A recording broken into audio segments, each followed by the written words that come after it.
We need new horsepower. The words hit the conference room like a sledgehammer. I sat at the end of the polished table, my coffee growing cold as the board chairman's voice echoed off the glass walls. 18 years with Gravora Group, and this was how it ended. My name is Walter Briggs. I am 58 years old, and until that moment, I was Senior Vice President of Operations for one of Houston's most reliable logistics companies. I had built their route network from scratch, saved 3 major accounts during the 2008 recession, and guided them through another downturn in 2020 without laying off a single driver. I thought that counted for something. We are bringing in someone with a fresh outlook, the chairman continued, not meeting my eyes. Someone who understands modern business dynamics. I knew exactly who that someone was. Chase Langford, 33 years old, married to the chief executive officer's daughter with a background in lifestyle marketing and zero experience in logistics. I had heard the whispers for months. The family dinners where business was discussed. The golf outings where decisions were made before they ever reached the boardroom. I folded my hands on the table and waited. No point in arguing. No point in listing my accomplishments or the contracts I had personally managed. The decision was already made, probably weeks ago. Walter, we appreciate everything you have done for Gravora Group, the chief executive officer said, finally looking in my direction. His voice carried the practiced tone of someone who had rehearsed this conversation. Your dedication has been noted. Noted. 18 years reduced to a single word. The meeting continued for another 20 minutes. They discussed transition plans, my replacement timeline, and the farewell gathering they would host. I listened without speaking, my mind already elsewhere. In my jacket pocket, I felt the edge of a business card I had been carrying for 3 months, a card that might change everything. After the meeting, I walked back to my office and began packing my personal items. The farewell gathering was scheduled for the following Friday, just enough time for Chase to shadow me and learn the basics of what I had spent nearly 2 decades perfecting. As I placed my coffee mug in the cardboard box, my phone buzzed. A text from my daughter, Catherine. How did the board meeting go, Dad? I stared at the message for a long moment, then typed back, big changes coming. I did not tell her I had just been forced into early retirement. I did not tell her that my replacement was a 30-something with connections but no experience.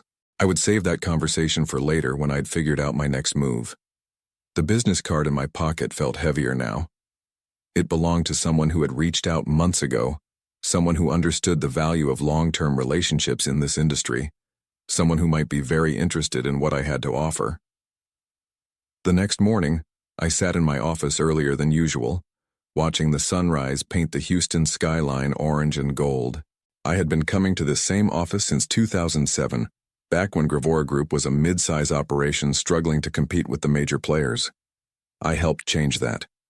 I remembered my first major victory, the Petromax Industries contract, a $120 million deal that everyone said we were too small to handle.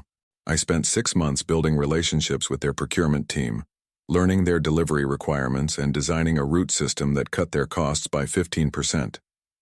When we landed that contract, the chief executive officer called me into his office and shook my hand. Walter, you just saved this company, he had said. That was back when he still remembered my contributions. Over the years, I had built something solid here. Real relationships with drivers who trusted me, clients who respected our reliability, and vendors who knew a handshake with Walter Briggs was as good as any contract. I had missed family dinners to handle crisis shipments. I had worked through weekends to resolve route conflicts. I had even mortgaged my house to help cover payroll during the lean months of 2009. But somewhere along the way, things shifted. The chief executive officer's son-in-law started showing up to client meetings. Chase would sit in the corner, taking notes on his phone, asking questions that showed he fundamentally misunderstood our business model. The clients were polite, but I could see the confusion in their eyes. Why was this kid here?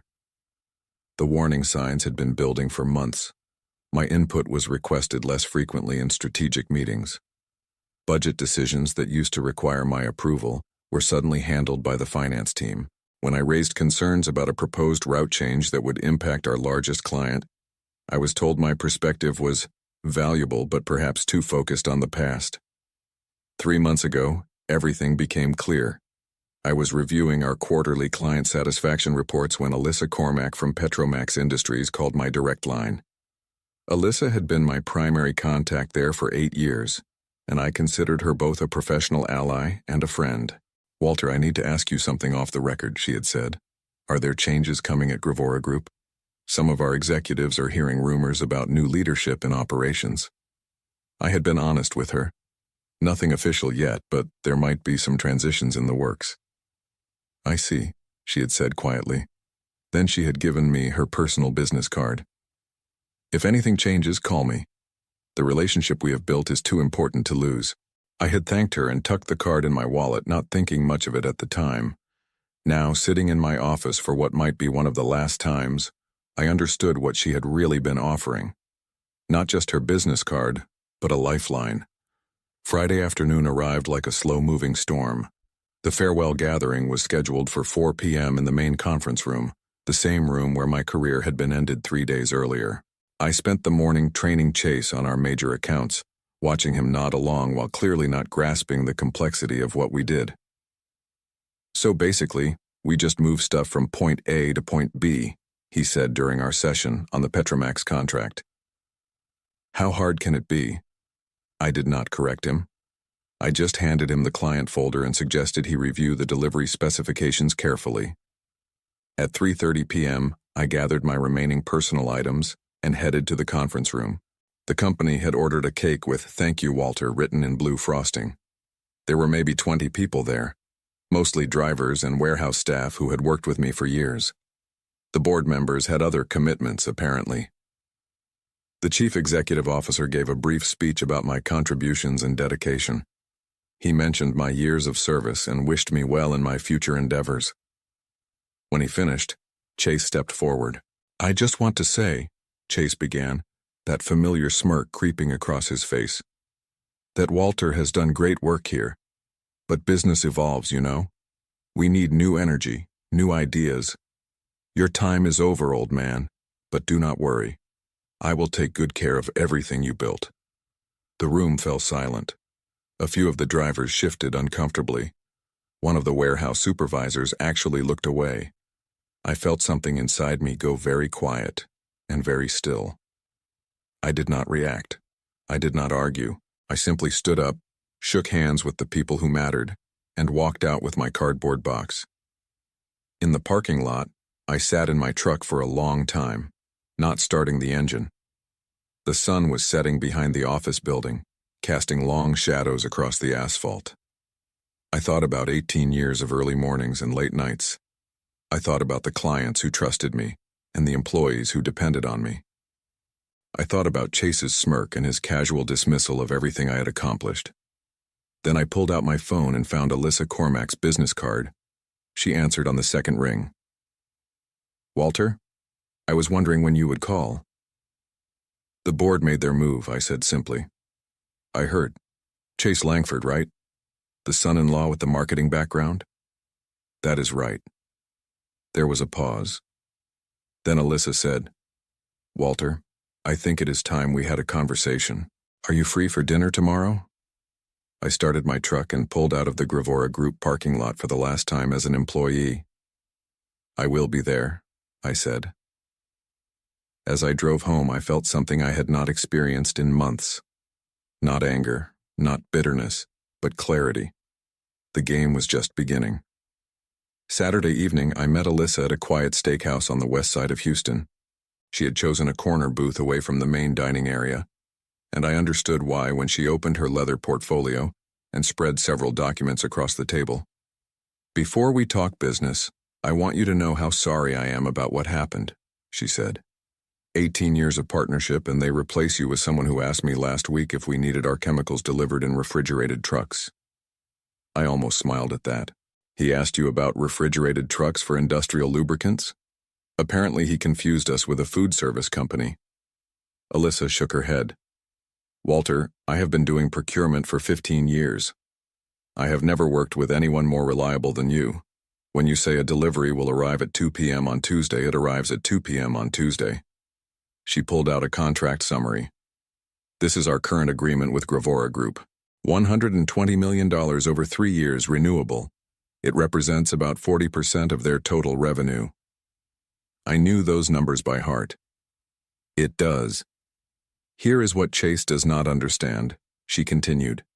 This contract exists because of relationships, not just competitive pricing. When we had the pipeline incident in 2018 and needed emergency chemical deliveries, you personally drove out to our facility at midnight to coordinate the response. When our usual vendor failed us during the freeze last year, you found an alternative supplier in 6 hours.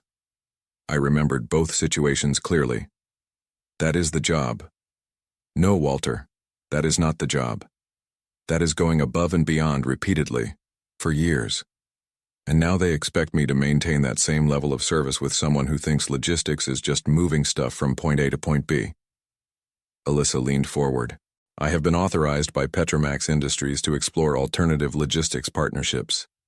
Our contract with Gravora Group expires in 60 days. If we choose not to renew, they lose their biggest client. I set down my coffee cup carefully. What are you suggesting? Bayflex Maritime approached us 6 months ago. They are expanding their inland logistics division and looking for experienced leadership.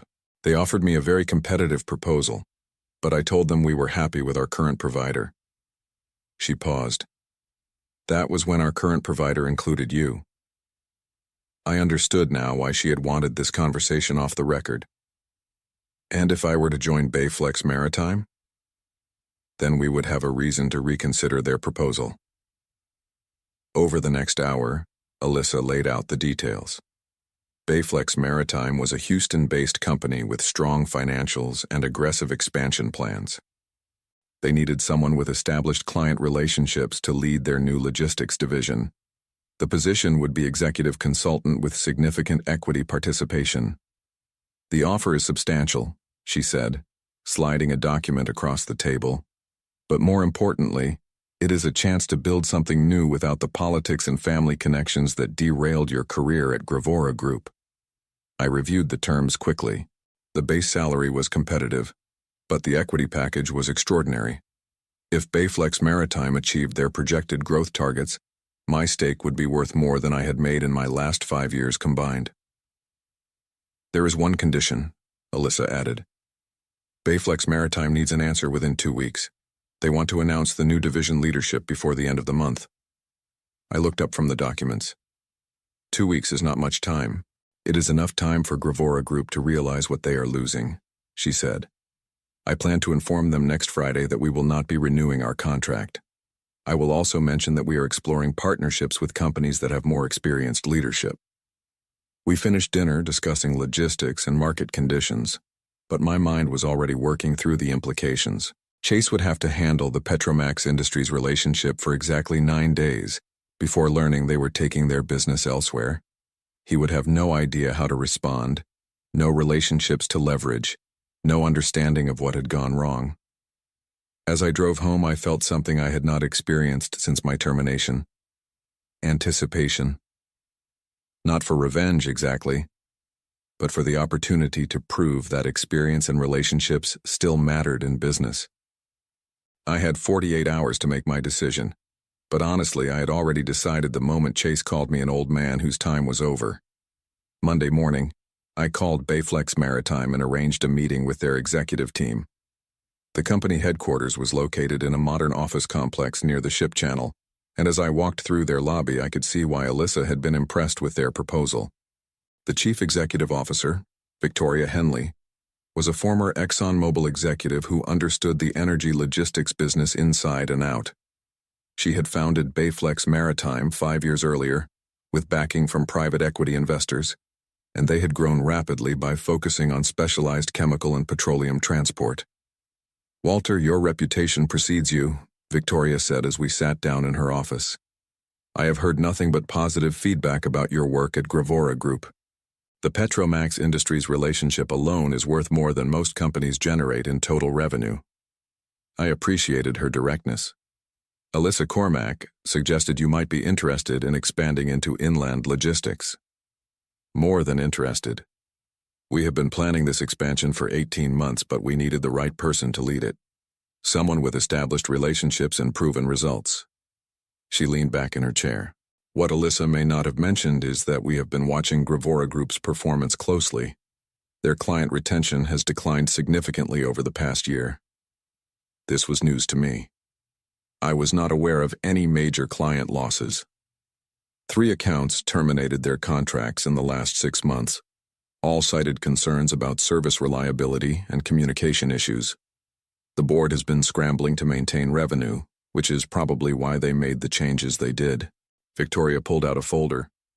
We did some research after Alyssa contacted us. Gravora Group's financial position is not as stable as it appears. They have been using short-term credit lines to cover operational costs, and their debt-to-equity ratio has increased substantially.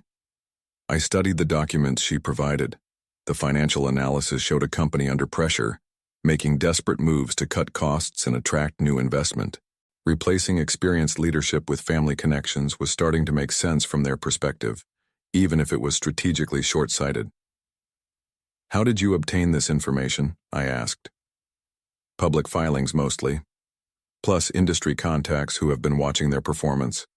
Victoria smiled. The logistics business is smaller than people think. Word travels fast when a company starts struggling. She explained that Bayflex Maritime had been positioning themselves to acquire distressed competitors, but the opportunity to hire experienced leadership and attract their client base was even more appealing. If I joined their team and brought the Petromax Industries contract with me, it would accelerate their growth plans by years. There is something else you should know, Victoria said. We have been in preliminary discussions with 2 other former Gravora Group clients. They are both expressing interest in switching providers, but they want assurance that they would be working with experienced logistics professionals. I recognize the names she mentioned.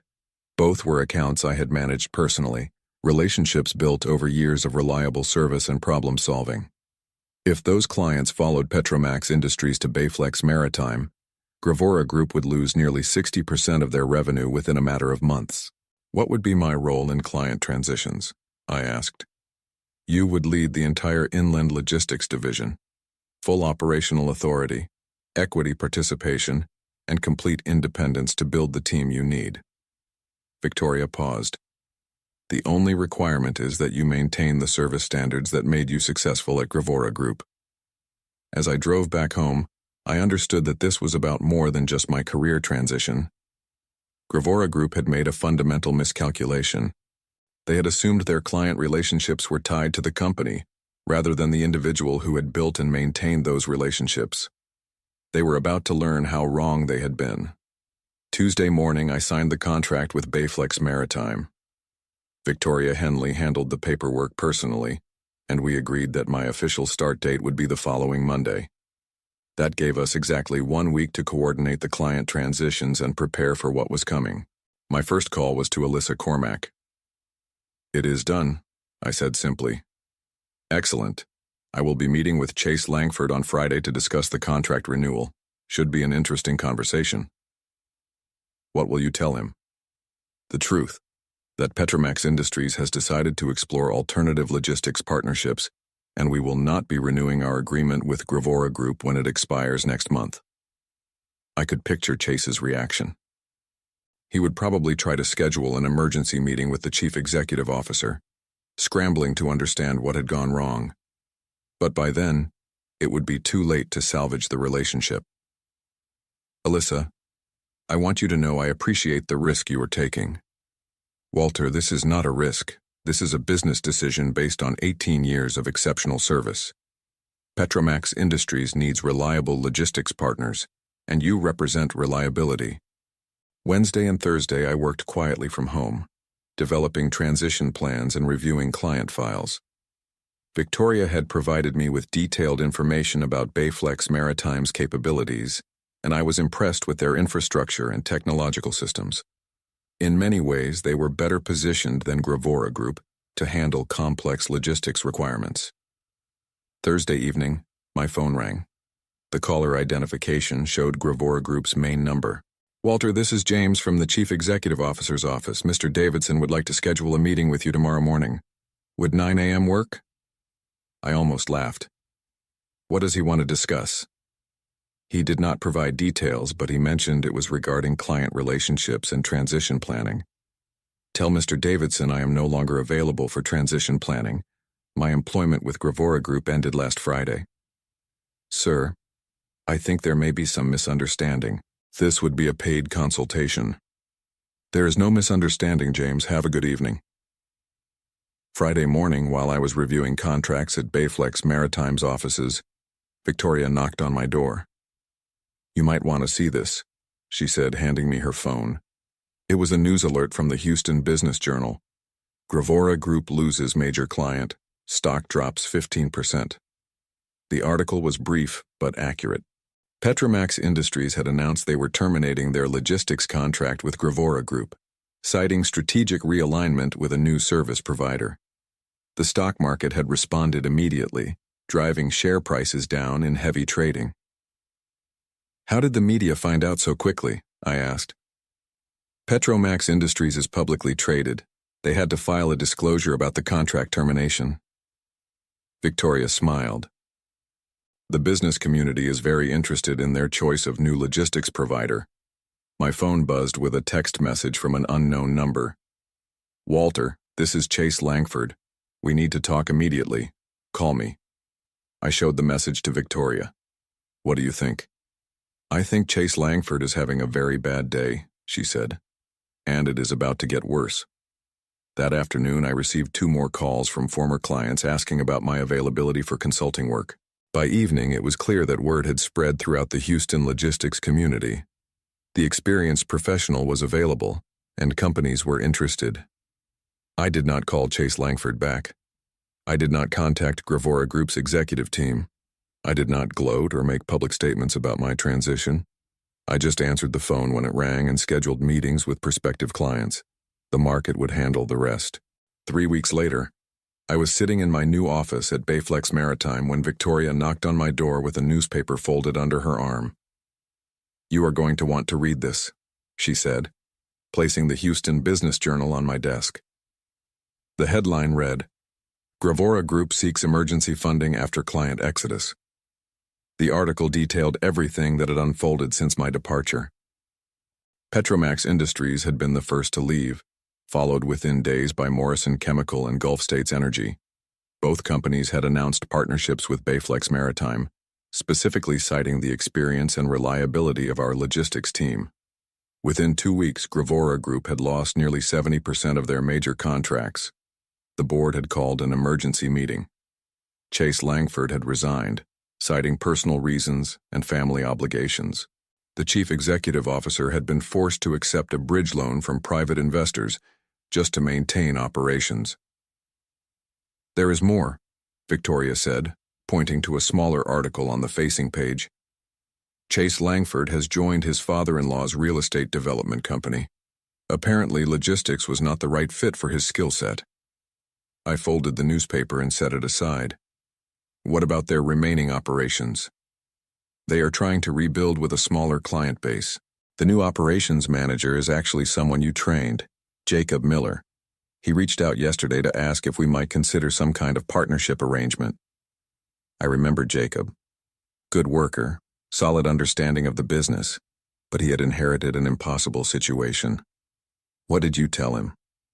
That we would be happy to discuss subcontracting opportunities if they could meet our service standards. It was a professional response. Bayflex Maritime was growing rapidly, and we needed reliable partners to handle overflow capacity. If Gravora Group could rebuild their operations and maintain quality standards, there might be room for collaboration. But that would be a business decision, not a personal one. 6 months later, I was driving through downtown Houston when I passed the building that had housed Gravora Group's headquarters. A for lease sign hung in the front window. They had relocated to a smaller facility on the south side of town, focusing on local delivery services and subcontracting work. Jacob Miller was doing his best to rebuild the company's reputation, but the damage had been substantial. Most of their former clients had moved on to other providers. I pulled into a coffee shop and sat by the window, watching the early morning traffic. My phone buzzed with a text from Catherine. Dad, saw the article in Forbes about Bayflex Maritime. Congratulations on the expansion. The Forbes piece had highlighted our company's rapid growth and successful entry into the inland logistics market. We had tripled our client base and expanded operations to 3 additional states. The equity stake that had seemed optimistic 18 months earlier was now worth more than I had earned in 20 years at Gravora Group. But the real satisfaction was not financial. It was walking into our warehouse every morning and seeing drivers who trusted my leadership, working with clients who valued long-term relationships, and building something sustainable rather than just profitable. I finished my coffee and drove to the office. Victoria was already there, reviewing proposals for our next expansion phase. We had been approached by companies in Dallas and San Antonio, and the demand for experienced logistics management was higher than ever. "Good morning, Walter," she said as I walked into the conference room. "Ready to change another industry?" I sat down and opened my laptop. Outside the window, Houston was waking up to another day of opportunity and possibility. "Let's get to work," I said. The phone rang and I answered it just like always.